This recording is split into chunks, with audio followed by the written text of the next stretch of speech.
Virgen del Sol Chamor. Je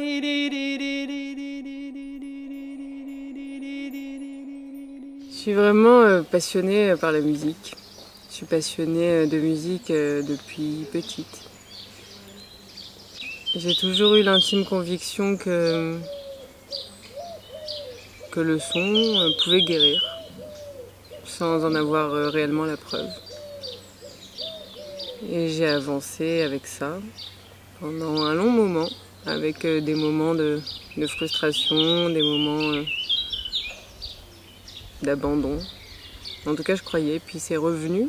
J'ai découvert le yoga, le Kundalini Yoga, où la musique est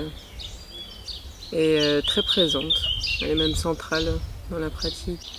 J'ai commencé à enseigner le yoga Kundalini après quelques années de pratique. Et disons que c'est un espace facile pour moi parce que je suis déjà naturellement dans cette énergie yang, en tout cas elle est assez présente. Et au bout d'un moment, ça crée un genre d'épuisement. Et je me suis rendu compte que j'avais besoin de rentrer dans une forme de danse pour trouver mon équilibre, tout simplement. Et est venue la nouvelle de cette formation-là, avec l'aspect chamanique, l'aspect des cercles de médecine. Donc un espace que j'ai eu la chance de rencontrer. Et j'ai été très curieuse de découvrir comment on pouvait allier la pratique du yoga et l'utilisation du son des chants médecine au cœur de la pratique. C'est-à-dire que je connaissais les deux dans des espaces séparés. L'utilisation du yoga comme outil d'intégration après un travail avec les plantes, par exemple. Et là, il y avait la proposition d'une alliance. Donc la curiosité, l'intrigue, enfin presque l'impression de... C'est une impression cellulaire, quoi, qu'il y a quelque chose qui se passe en tout cas. Donc ça a créé un appel intérieur et j'ai été... Ça serait difficile de mettre des mots sur ce que ça m'a apporté, et sur ce que ça continue de m'apporter, mais c'est toujours des moments très particuliers. C'est à l'image de l'enseignant, finalement, que je connais dans d'autres espaces, dans des espaces de thérapie, des espaces de médecine. En fait, ces espaces, ils se rencontrent tout le temps. En fait, ça prend une forme différente. Ça résonne différemment.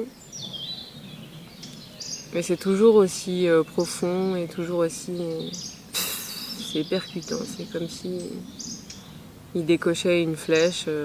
Il y a beaucoup de magie dans ces moments-là. Et on s'attend pas forcément à ça d'une formation de yoga quand on prend ça au pied de la lettre. Romulo, c'est un espèce de fédérateur pour moi et en fait quand il réunit les gens, il arrive à déjà activer sa propre magie, à activer la magie chez les gens. C'est ça son art. Il en a plein, mais disons que celui qui est au-dessus de tous, c'est voilà, sa capacité à activer la magie. C'est quelqu'un de très humain et d'extrêmement profond. C'est-à-dire qu'il y a quelque chose qui est palpable pour moi, en tout cas, quand je l'entends parler, que ce soit dans un espace d'enseignement ou même de façon plus candide, en dehors des cours. Et il y a un état de présence qui est là et qui est indéniable. Il y a quelque chose qui est à l'écoute. Et à la fois, il y a ça et il y a ce côté hyper humain, hyper drôle, hyper léger,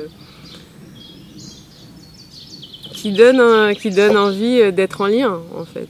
Et qui permet, j'ai l'impression, je sais pas, moi j'ai l'impression que ça s'imprime plus facilement à l'intérieur de moi.